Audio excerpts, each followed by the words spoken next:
Okay, so my script for old versus new, Sailor Moon Stars versus Cosmos is done. I just gotta record everything and put everything together, and I should have it done by the end of the month. Why I'm doing it at the end of the month? Because screw Netflix, Usagi's birthday is June 30th, okay? But if you can't tell by how I'm talking, there's one problem. Here in Sydney, the flu is everywhere, everyone got sick, and I'm sounding close enough to Lunch Lady Doris, if you can't tell.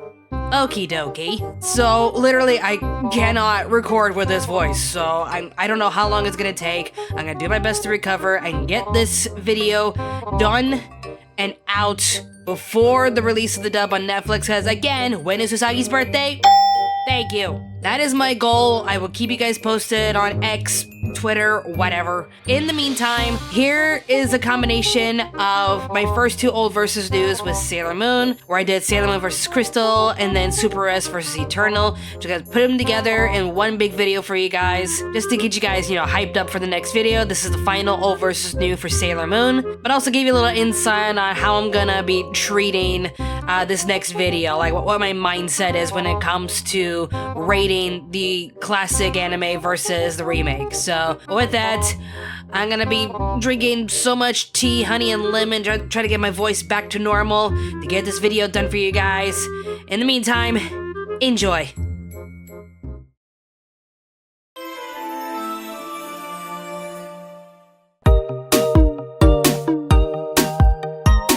I realize it's been a while since I did my last old versus new. Don't remind me. I, for one, have never seen both versions of Hunter x Hunter, wondered if anyone would even care to see a versus on Cyborg 009, and don't get me started with how many fights this caused between my friends. For this topic, I just didn't know how to address it, as Sailor Moon has so many seasons, and the Crystal versions of Super S and Stars are not even finished or released yet. In the end, I just decided to make this video anyway, since a lot of you keep asking me which version I like the most. The beloved 90s classic with exactly 200 episodes, or the newer version, though shorter but closer to the original source material. As a fellow Moonie, as you can probably tell, hi, this will not be easy, but I'm gonna go for it. Here is Anime America's old versus new of Sailor Moon and Sailor Moon Crystal. And of course, as I mentioned earlier, Super S and Stars are not done yet for Crystal, so for this video, I will only be comparing the first three arcs, those being the Dark Kingdom, the Black Moon, and the Death Busters arc. I will do my best to compare each season while going over their pros and cons, and I'll do my best not to ramble too much. I mean, who am I kidding? I could talk about Sailor Moon all day. The original series for Sailor Moon started an icon, to say the least. Even with the release of a new design with Sailor Moon Crystal, it's the original art still being plastered on everything from cafes to clothing. While not being similar to the original manga, we would still tune in to see what new challenges Sailor Moon would face. She and her friends would care for her baby while his mother was roasted in the hospital after being attacked by a monster they were trying to fight off. They would teach Usagi's brother the value of true friendship regardless of what his other friends are saying. They even fought against terrible omens telling Mamoru to stay away from Usagi or else she would die. These were somewhat interesting episodes teaching kids numerous lessons on education, respect, self-care, and many other things. But this is where we hit our first problem. The filler episodes. Sailor Moon turned from a fantasy tale of action and romance into... Who's that monster we're facing today? It's... that one! While some of these episodes were memorable, charming, and or hilarious, they still stretched out each season with pointless filler episodes while boring us until we get to the next plot point. Do you want to see the story progress, or do you want to see Chibiusa befriending a dinosaur? Yeah, that actually happened. That, and they would add in some extra drama just to spice up their stories. 2 of the 3 seasons didn't really handle their characters and the extra drama that well, but one season was the exception. Once you get past the Life Tree arc, the Black Moon arc performed better with the extra stories and development thrust upon it. You had Mamoru breaking up with Usagi in order to prevent a dark omen from killing her, and you had well-rounded villains that pulled at your heartstrings. The 4 sisters became likable characters, risking their safety to give each other the better lives they wanted, while the relationship between Diamond and Sapphire showed how they deeply cared for each other. They weren't just villains, these were misguided individuals fighting for what they believed in, only to be manipulated by a powerful source taking advantage of them. It's a much more dramatic taking compared to the manga, but I believe it was done for the better. Unlike the other two arcs, the Dark Kingdom arc had to shove in several episodes per transition, while changing the tactics each general used to attack the Sailor Scouts. Not to mention it took forever to get to Sailor Jupiter, who made her appearance during the Zoisite chapter. This was mainly due to the added side story between Naru and Nephrite, a side story everyone loves, but I don't. Mainly because A, Senshi Ekshi Tenno forever, baby, woo! And B, it added to the poor representation of the generals. Whether they were serving Endymion or manipulated by Beryl, they were never this cheap and petty towards each other, a point we'll address in the third arc. But in the case for Season 1's villains, they were just pathetic and stupid for serving a queen who never got off her butt while dishing out useless monsters one by one. I guess it was to show the value of teamwork and friendship if you're good, and how poor teamwork makes you lose, but it doesn't make these villains look that great. Not to mention, in regards to the added drama towards the end of Season 1, we're given pretty sad death scenes from each of our Sailor Scouts as they're facing Beryl head on, only to have the Silver Crystal bring them back to life to live normal lives in peace without remembering anything that happened. That's fine and all if you're gonna end the series like that, but then we get to the Black Moon arc, which would star Sailor Scouts who don't even remember that they're Sailor Scouts. Whoops. Quick, better make a pointless arc to help our girls remember who they are, and don't forget the drama. How about this? What? There's a new tuxedo mask, but it's not Mamoru? What do you mean it's not Mamoru? What? It actually is Mamoru, but it's a part of his memories that was separated from him somehow? Yeah, let's just make that work. Okay, we're back on track, Ann and Alan are gone, and now we can start the Black Moon family arc. We did it, guys! Yay! Overall, Season 1 was packed with useless filler episodes, weak villains, and it's all carried by character tropes repeating their traits over and over again, while starting our romantic leads as bickering twits who won't leave each other alone until they realize that they were destined for each other. Oh, Mama-chan, even though I said some mean things the other day, it's meant to be.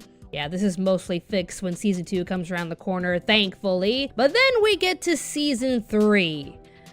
Oh boy. Season 1 got us started, Season 2 made a lot of improvements, Season 3 sent us back, like way back. It added pointless objectives for our villains to dish out even more monsters per episode, had villains that were flat out lucky to meet their objective towards the end, and took two of the coolest Sailor Scouts and turned them into complete bitches. Uranus and Neptune were too unlikable compared to the manga. Sure, they felt that they had to get their hands dirty just to take out the enemy, but to turn down the other scouts because we will kill the enemy and may let innocent people die, unlike you children.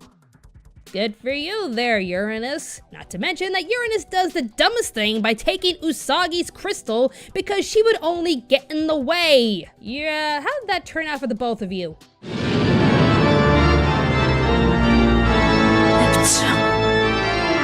Neptune!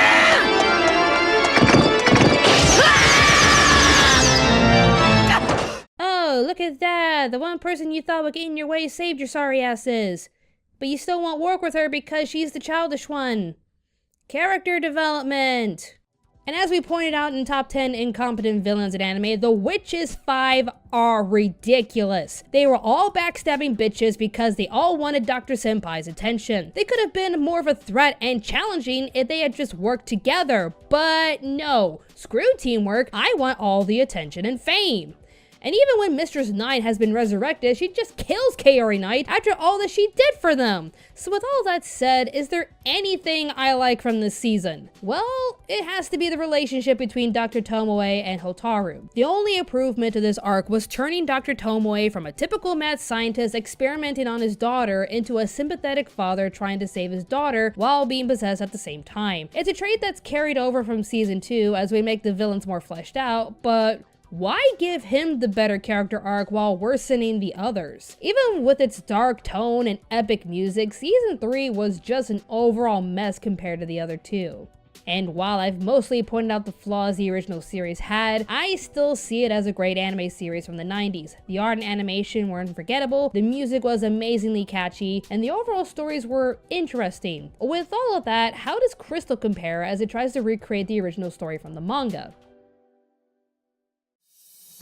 Alright, to start off this segment, let's address the major complaints everyone points out. The story goes by too fast. Even if the original series had too many filler episodes stretching out the plot, the pacing in this series was very fast. Some say it matches the pace in the manga, which gave us a lot of exposition with very few chapters, but if you're going to recreate a classic, you have to pace it out right. Still, it really wasn't fair only to give 26 episodes to cover the first 2 arcs. We would love to see a more fleshed out series with better care towards the story and pacing issues, but I guess the studio in charge of the series just didn't want to shell out too many episodes for one of Japan's biggest icons. For heaven's sakes, people, she's one of the official mascots for the 2020 Tokyo Olympics. As for the characters, compared to the previous troped up personas of the past, some of these characters come off flat and boring, and they're somewhat right. Because of the series' pacing issues, we're not given enough time to flesh out these characters, mostly concerning Mercury, Mars, Jupiter, and Venus. So I guess the main question is, which would you prefer? Stereotyped characters doing their same shtick every season, or bland characters that are not that annoying, but also not that interesting? As for the animation, it can't compare to the original, as it had a style that really couldn't be replicated. At the same time, however, you can't be super flashy and pristine while also being cheap, and what is that?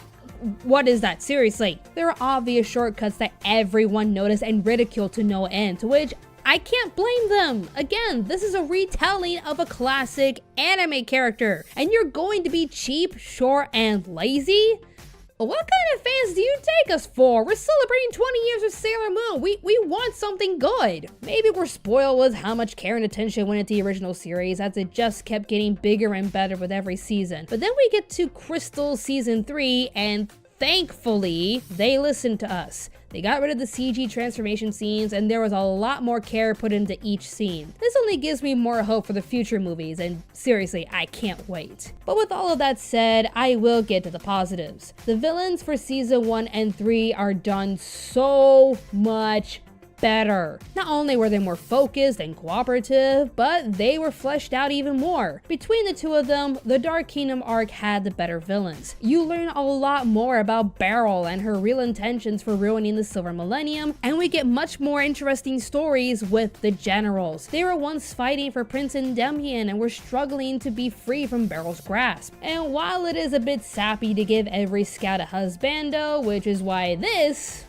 happened, god damn it, it was still a lot more interesting than what we got from the first series. They weren't just mindless minions who tried to backstab each other. They were a band of brothers being controlled against their will, and you felt so sorry for them. As for the season 3 villains, they were an even bigger threat since they acted like a heartless cult, which is exactly what they were. I mean, come on, original series, what happened? Even if Dr. Tomoe was still a boring mad scientist who probably would have experimented on his daughter with or without aliens, the villains were still a much bigger threat since they were all focused and on the same page. This is a transition that's supposed to happen with every new season and every new threat. The scouts get stronger and smarter, so the villains had to match or excel in order to be a threat, unlike with how badly they regress in the original series. But then as we look back on season 2 for Crystal, okay, the original series spoiled me. I mean, can you blame me? There was so much heartbreaking drama and tension between these characters that made you want Sailor Moon to save everybody. Here, they're just a boring rebellion that had the 4 sisters die instantly, to the point where we really couldn't give a damn about them, and just kept them as a generic threat for our heroes to face without really caring about their intentions. On the plus side though, at least they added a little bit of humanity with Diamond, unlike in the manga, as he tries to help Sailor Moon towards the end. But that moment still doesn't compare to the original, where we actually felt sorry for them. There's scenes where Sailor Moon is actually crying for them, as each of them find out horrifically that they were being used, only for Crystal to give us a watered down version of that. Wait, you helped us take down Crystal Tokyo only to use us for your own evil plans? Oh my god, no way! No way! And while everyone says the characters are much more dull compared to the original, I would argue that the chemistry between the characters is done much better, especially when you compare the relationships between Usagi and Mamoru and when Uranus and Neptune make their way into the story. When it comes to our romantic lead, well, when you have an amazing forbidden romance in their past life, do you really want to see their love reborn into a bickering duo constantly fighting until they remember who they were? Or the couple trying to figure out who they are and why they somehow remember each other? Case in point, the start of their relationship is done much better in Crystal and is carried out with more passion and care for each other compared to the original series. I mean, once they remember each other in the original, their relationship is really cute and sweetly romantic at times, especially in season 2. My love's trapped in another castle by some bastard trying to steal her from me. Hang glider, ho! Can't get more romantic than rescue by hang glider. Look at this. That's ridiculously cute. But in comparison, Crystal's version of this iconic couple was fleshed out better in terms of how they met, how they got to know each other, and how they passionately love each other. But if there's one thing I wish they took out from this series that was in the manga and kinda in the original series, he's your goddamn father, Chibiusa! What the hell is wrong with you? I made a video addressing the Oni-chan fetish a while back, but do I seriously have to bring up parental love? I don't wanna.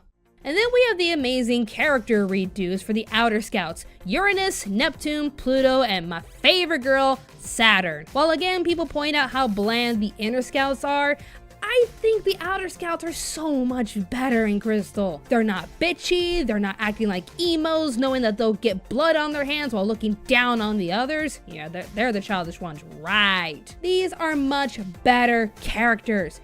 Granted, I think Neptune could have had a little bit more time to flesh out her personality, but I love what they did with the other girls. Uranus knows that she has a job to fulfill and thinks that the others can't do it because they don't want to kill an innocent life, but at least she's not being a complete bitch over it. Plus, you can tell with her painful expressions and earnest words that she wants to fight alongside Sailor Moon. Just look at how happy she is when she gets the chance to protect her in a group mission. She's just so happy to be away from her post out in deep space and close to her beloved princess. While I don't like how Pluto magically gets reincarnated after the second season for the plot's convenience, it's at least explained better than what they did with the original series. I'll sacrifice myself so you two can live and save the world. Don't question how I'll get back in season 5 though, since frankly, I won't know how I did it either. But I like the added touches to her hobbies and traits, unlike the original series. I mean, we know Uranus was a race car driver and Neptune was a violinist, but what do we know about Pluto in the original series?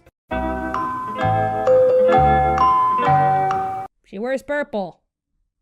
That's it.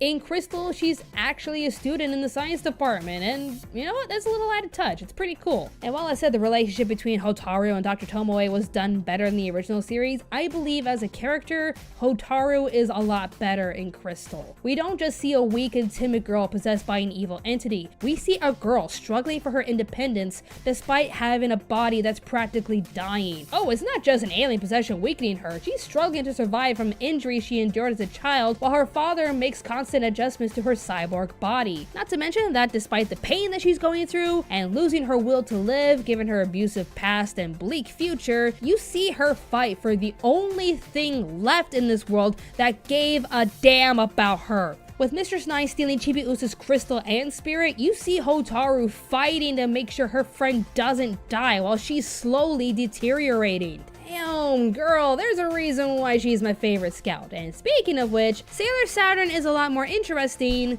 in Crystal. We barely get to know her in the original series as she awakens at the very last second, but here she's given more time and backstory. You definitely see a goddess of death and rebirth with how she handles her duty. There's describing what she can do, and then there's actually seeing it. We actually get to see her attack Death and Rebirth's revolution, while also seeing her take that gigantic entity consuming the world and tossing it out of their world while sacrificing herself. This entire ending sequence for Crystal Season 3 was so epic, and I could watch it over and over again. Alright, now with all that said, Which one is better? The first series that had memorable characters, music, and art while also having an overly stretched out story with bad villains? Or Crystal that had bad animation and poor pacing, but much better villains and a better chemistry between all the characters? After giving it a lot of thought, the better series, in my honest opinion, is...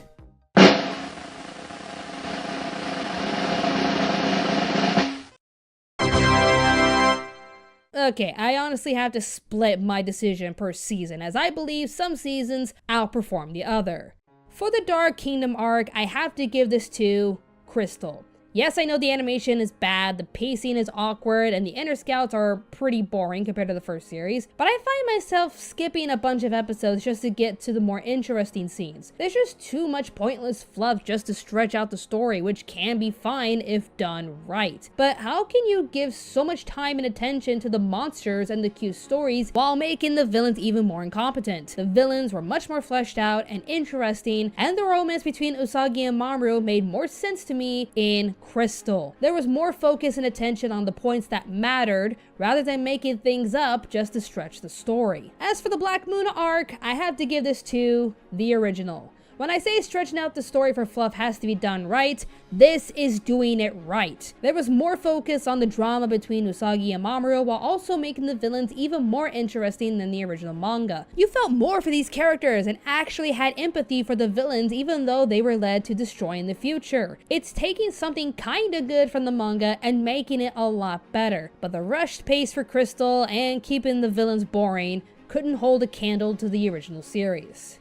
Referring back to my previous rant as if I have to say this, for the Deathbusters arc, I have to give it to Crystal. Season 3 of Crystal had to be the best season for this series. The story was dark, the characters were written and developed better, and the villains were seriously threatening. Not to mention in Crystal, Mistress 9 didn't dispose of Kaori Knight as she could still be useful. Unlike in the original series where everyone was backstabbing each other to no end. Even with only 13 episodes, this series was handled with a lot more care and thought while making Uranus and Neptune a million times better than the original series. I would still keep the original Uranus and Neptune as my personal choices for most annoying characters, if anyone remembers that video, but Crystal's version of them were much more loving to each other and friendlier to the scouts. It was just an overall better representation than what we got back then. As a huge fan of the series, I love both versions of Sailor Moon. As a critic, I have to hold back my nostalgia and see the series for what they both deliver. Both versions have their ups and downs. There isn't a perfect version of this story, even with how diehard fans hold on to the original series and the manga fans defending Crystal for being closer to the original source material. Maybe by acknowledging their achievements and faults, we can actually get a definitive version that can bring us amazing characters, diabolically threatening villains, and a well-paced story, but I highly doubt we'll ever get a version of that Sailor Moon besides what we have now. Well, I'll definitely look forward to the new movies ahead, especially Sailor Moon Stars, because damn, it's intense. But until then, I want to know what you think is the better version of Sailor Moon, the original, Crystal, or both. Let me know in the comment section what you believe is the definitive version of Sailor Moon.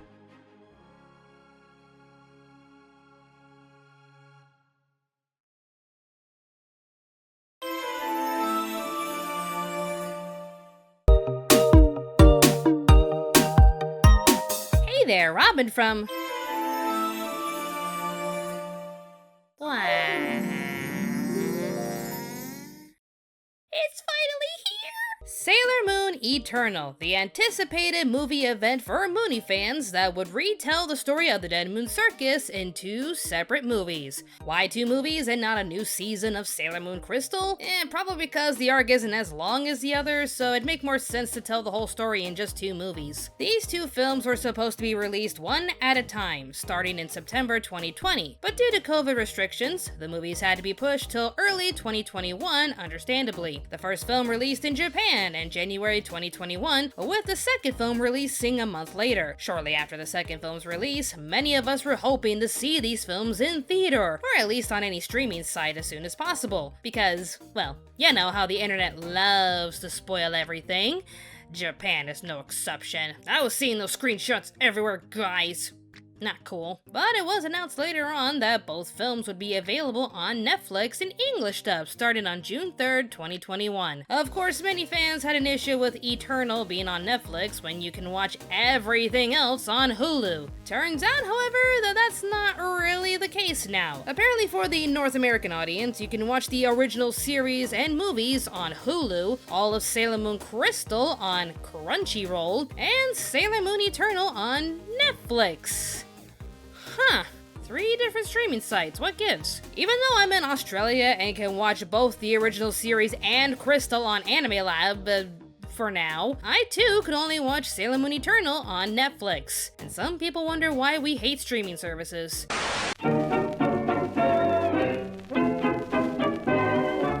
This just in, Netflix has just announced that they will be streaming episodes of Sailor Moon Crystal on their platform. So yeah, take back everything I just said about Sailor Moon Crystal being on Crunchyroll. Tune in about 5 minutes from now, where Disney Plus will announce that they will be releasing all the episodes of Sailor Moon and the movies on Disney Plus for only $3.99 because Disney will buy and consume everything.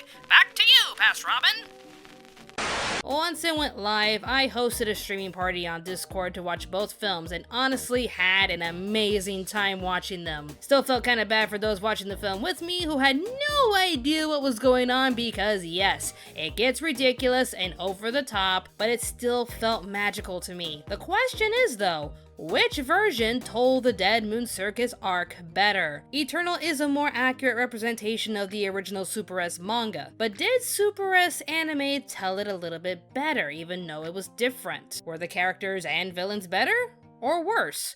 Which one is ultimately better? Well, let's find out with this episode of Old vs. New, Sailor Moon Super S anime versus Sailor Moon Eternal.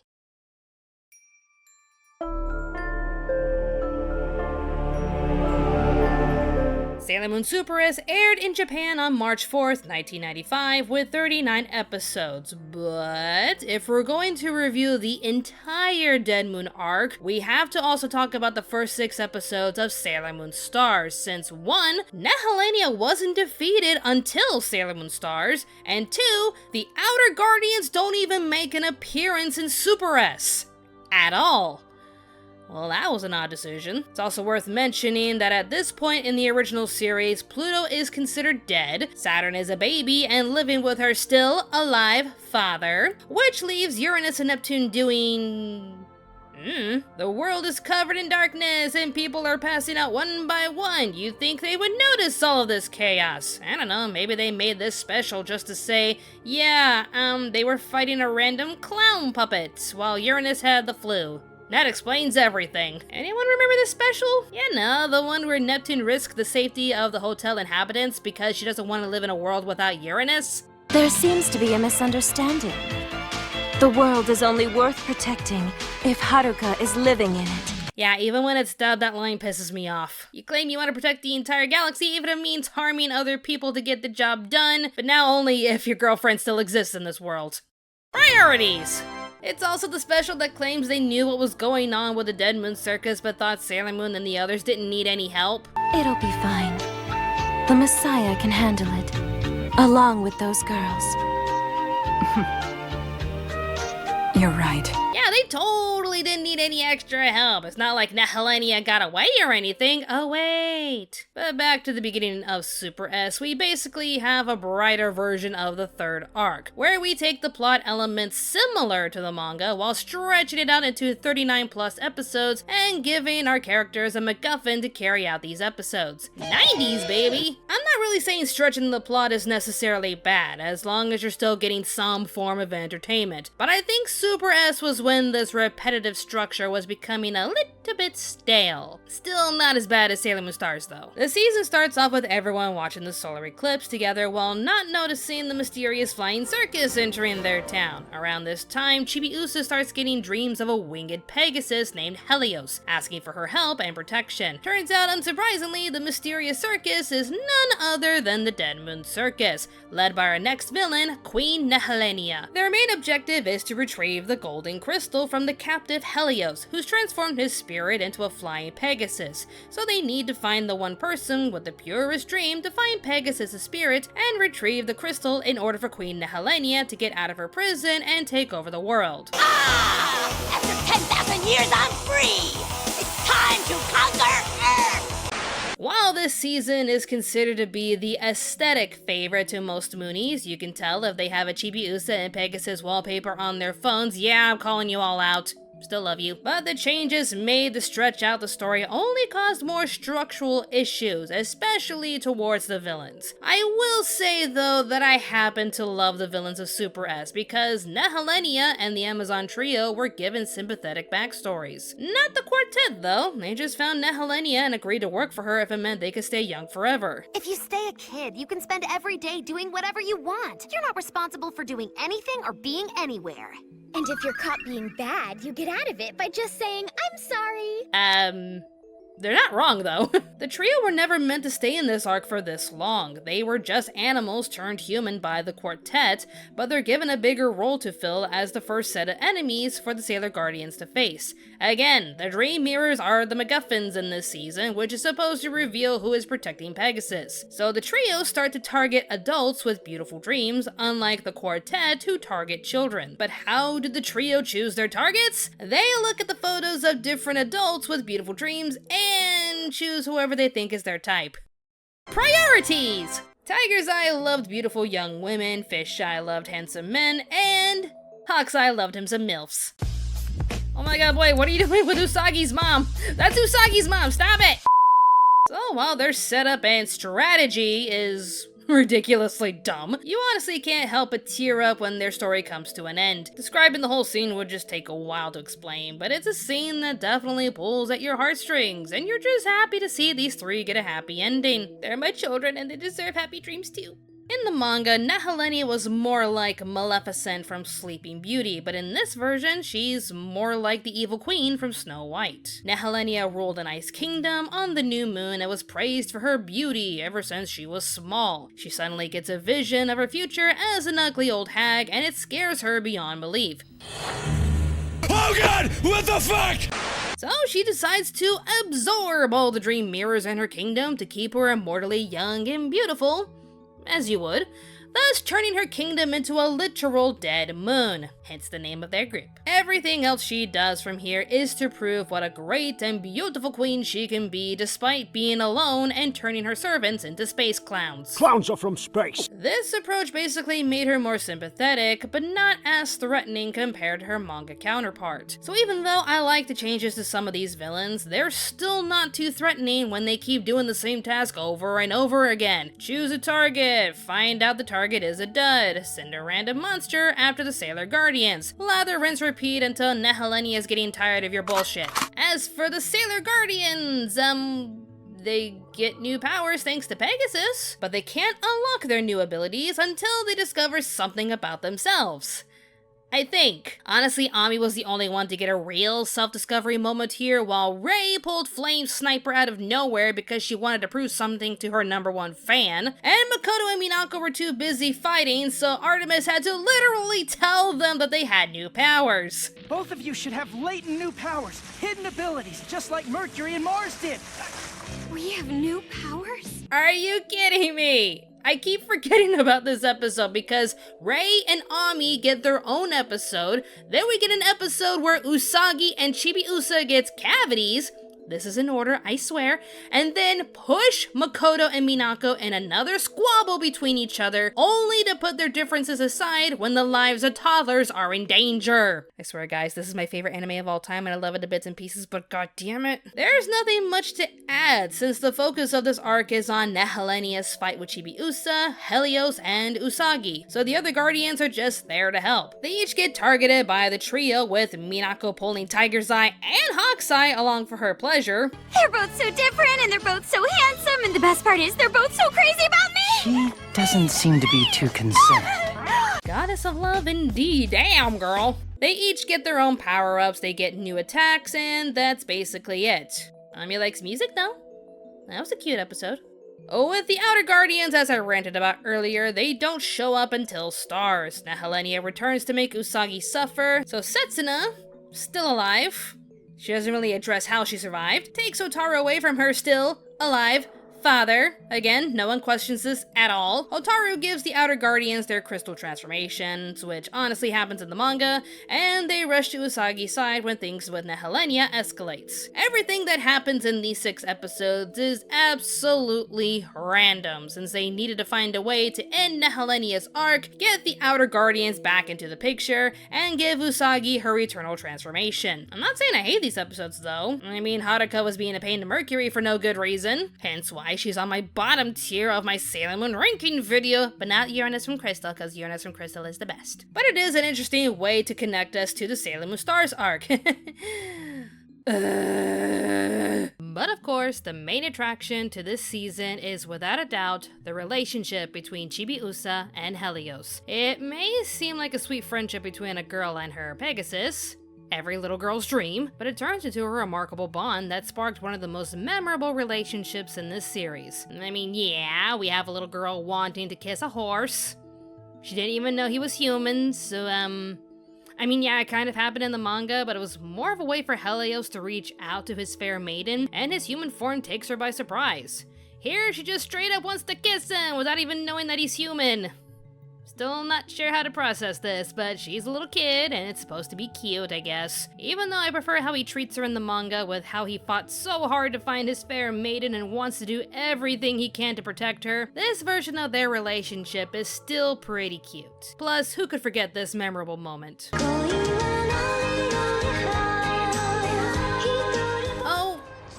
It's just so magical. And that song, Watashi tachi ni naritakute, gets me every time. I love the song to pieces. Everyone loves to sing the pieces. It's just so magical. As for Sailor Moon... Hey, your best friend is strapped to a board. I could die if her dream mirror is destroyed, but I'm happy you're enjoying the show, Usagi.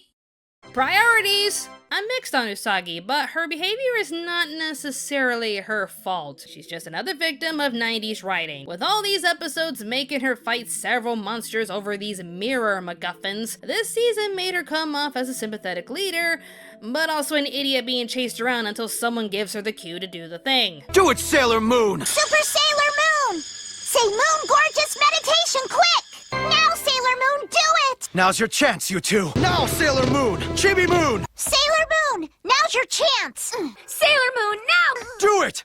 Right. Sailor Moon! Chibi Moon! Do your thing! Now's your chance, Sailor Moon! Let's end this, Sailor Moon! I said no! Sailor Moon!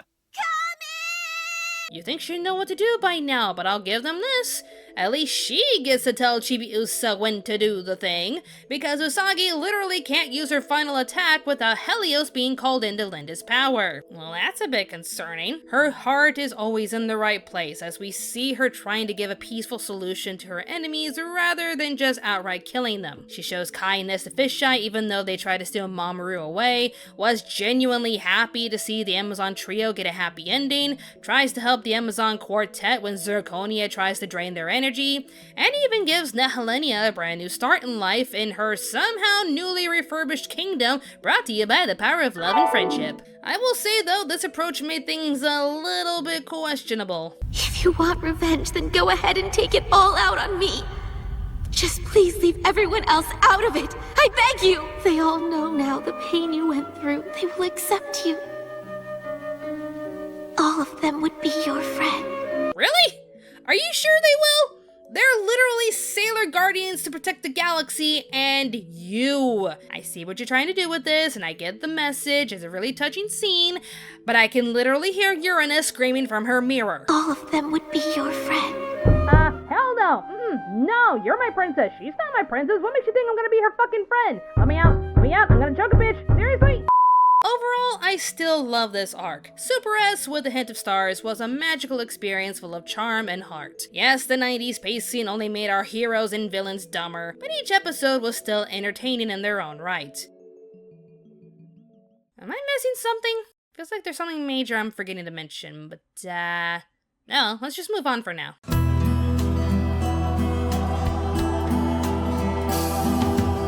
Okay, Sailor Moon Eternal.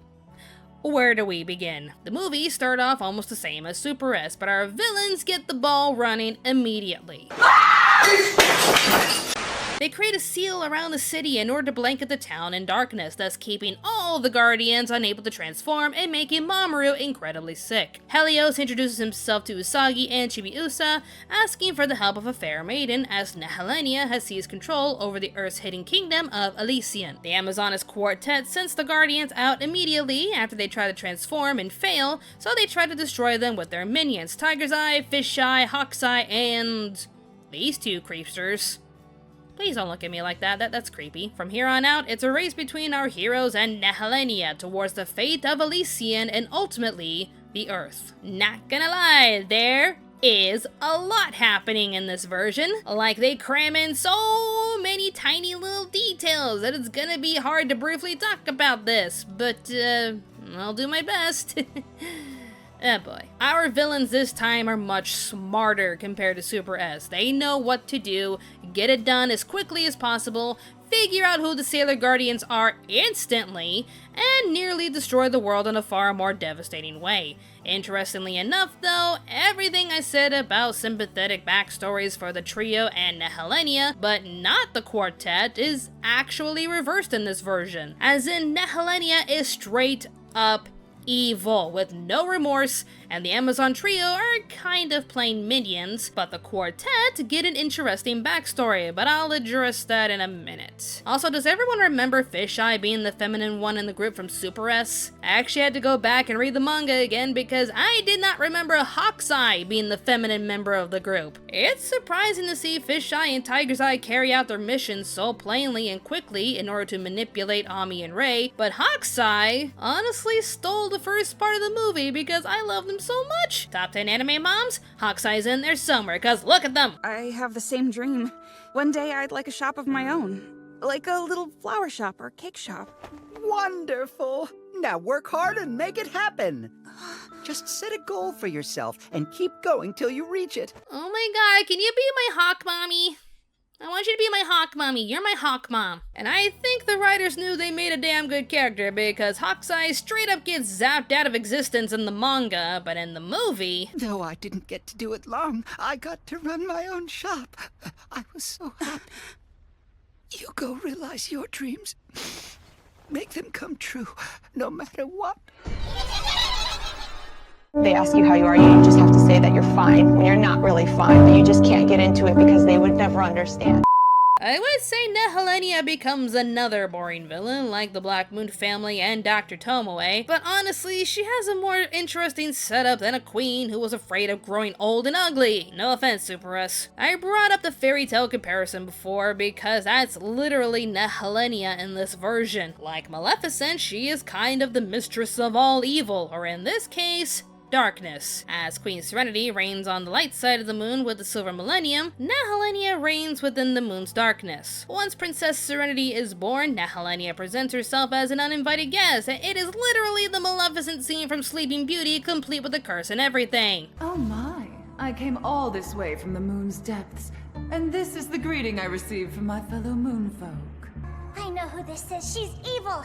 Stay away from her. She's a mean witch devil who lives to spread her darkness. Say it louder, Mars. Not sure if she can hear you within child-killing range. 2 kids gon' die tonight. Anyways, Nehelenia basically describes them as yin and yang, light and darkness. Two forces that need to be in perfect balance and exist together. Darkness isn't evil, it's the inverse of light.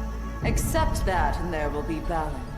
I swear I've heard this speech in Kingdom Hearts. But Serenity senses her true intentions to control over everything and thus seals her away for good. Nehelenia curses the kingdom to fall, and it eventually does, with her ironically being the only survivor.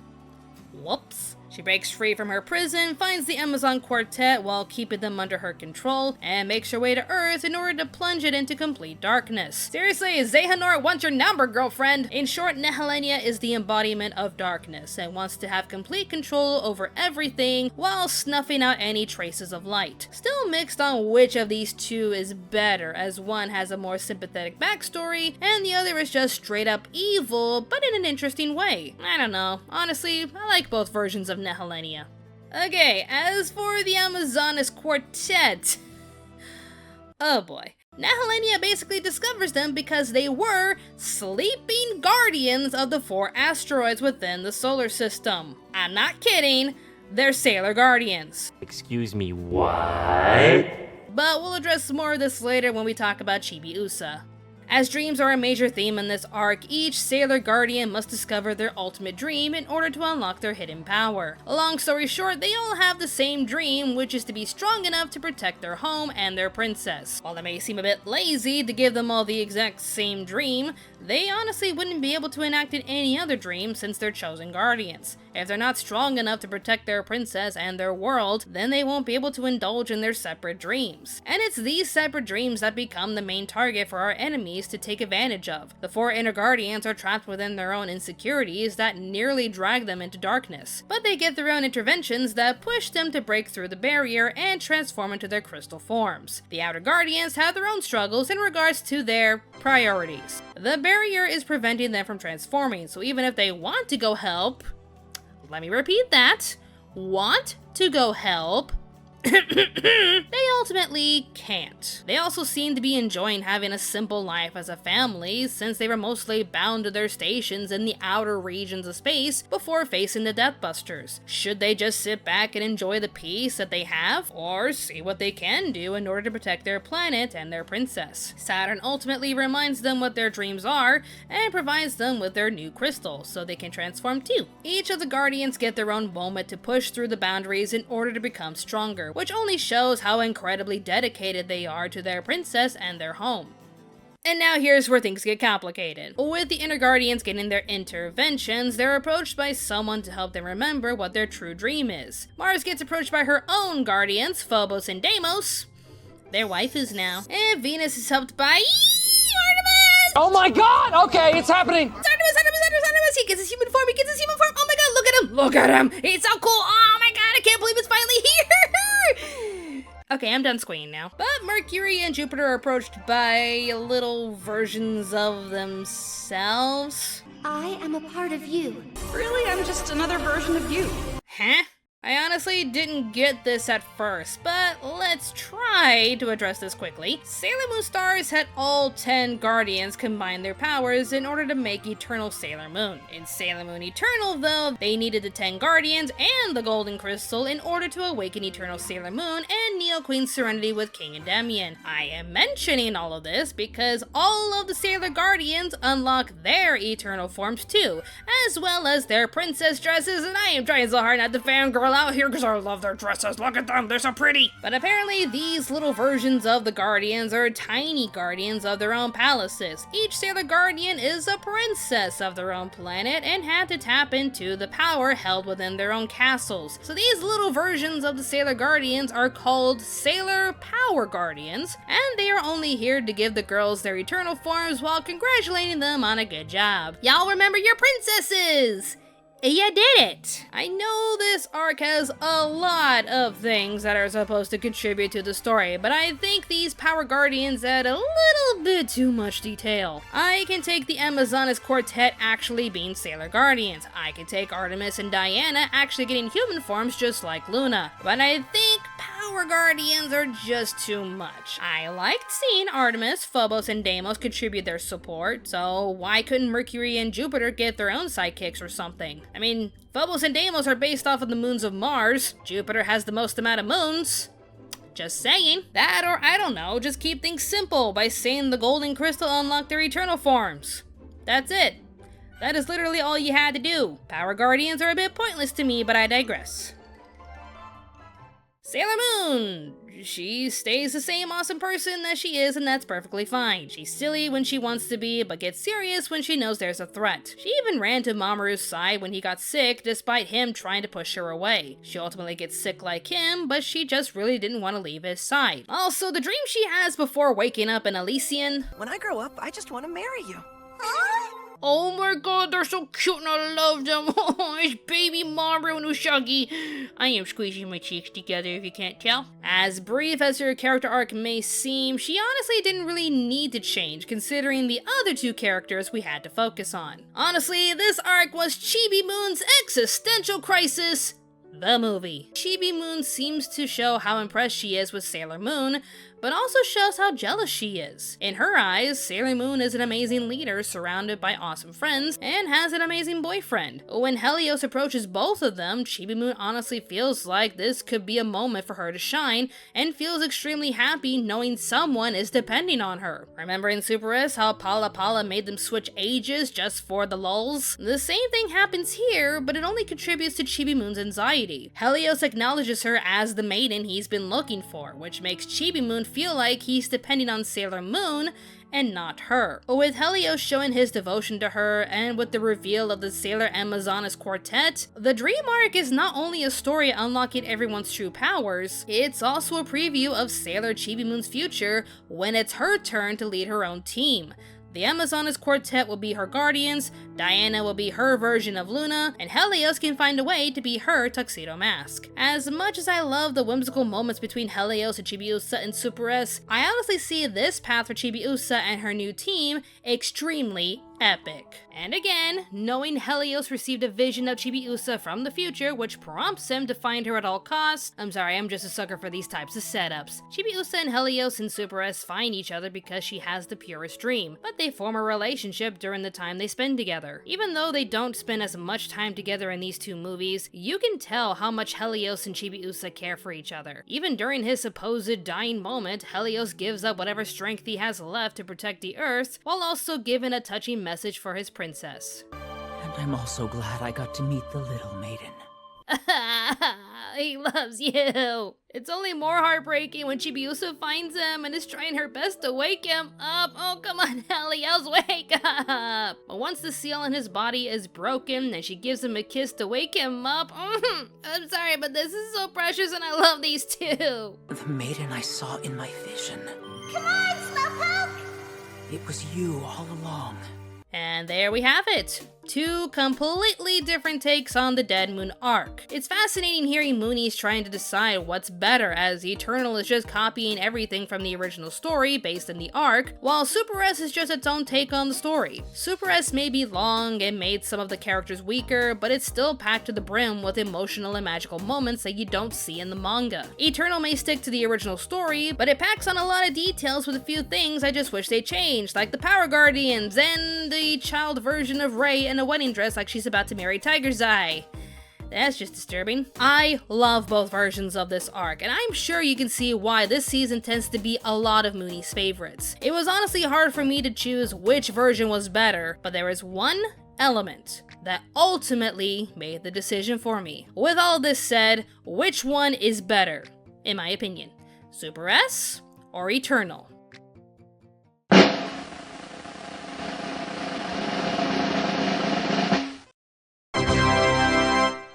Okay, so that big thing I wasn't talking about earlier and the one element I was just mentioning, let's talk about it now.